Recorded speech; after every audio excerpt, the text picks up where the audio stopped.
अरविंद केजरीवाल के परिवार में माँ बाप, बेटा बेटी और बीवी को जोड़कर कुल 6 लोग हैं। लेकिन केजरीवाल ने अपने परिवार को दुनिया के तमाम ऐशो आराम उपलब्ध करवाने के लिए घोटाला करके जो शीश महल बनवाया, उसमें 1-2 नहीं बल्कि 12 टॉयलेट हैं।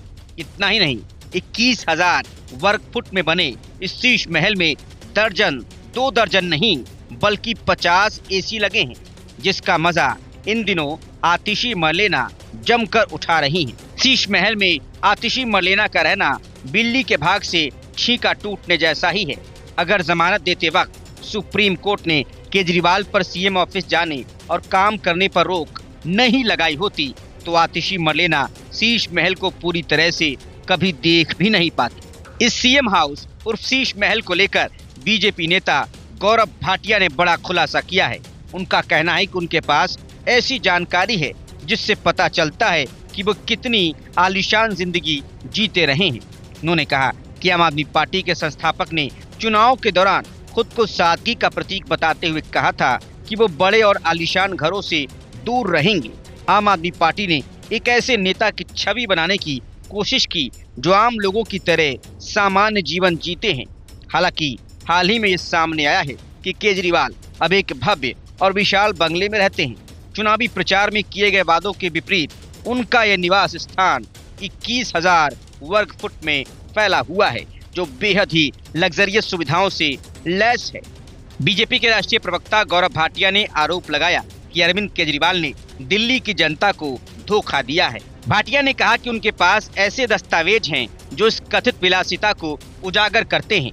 उन्होंने कहा कि इस बंगले में ऐसे ऐसे राज छिपे हैं जिसे अरविंद केजरीवाल कभी नहीं चाहेंगे कि वो बाहर आए।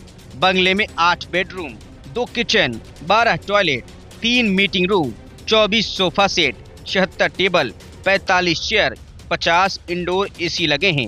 उन्होंने कहा कि केजरीवाल ने पहले दिल्ली की जनता की कसम खाई थी कि वो बड़े बंगले की चाह नहीं रखते, लेकिन आज वो शीश महल में रह रहे हैं जो भ्रष्टाचार से अर्जित संपत्ति से बना हुआ है।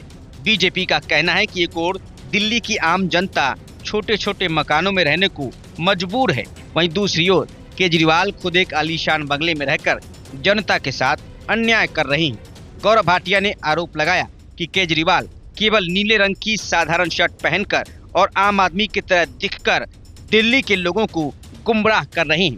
भाटिया के मुताबिक मुख्यमंत्री निवास को एक भव्य आवास में तब्दील कर दिया गया है जो विलासिता का प्रतीक बन चुका है। बीजेपी का कहना है कि ये स्थिति आम आदमी पार्टी के उस दावे का खंडन करती है जिसमें केजरीवाल खुद को आम आदमी के नजदीक बताने की कोशिश करते हैं। बीजेपी ने दिल्ली की जनता से अपील की है कि वो इस मुद्दे पर सवाल उठाए और इस दिखावे की राजनीति को पहचाने। गौरव भाटिया ने कहा कि आम आदमी पार्टी की कथनी और करनी में साफ अंतर है और अब समय आ गया है कि केजरीवाल अपनी कथनी के प्रति जवाबदेह बने। उनका आरोप है कि जनता से बड़े बड़े वादे करने वाली पार्टी अब स्वयं विलासिता में डूबी हुई है। Report, news of India.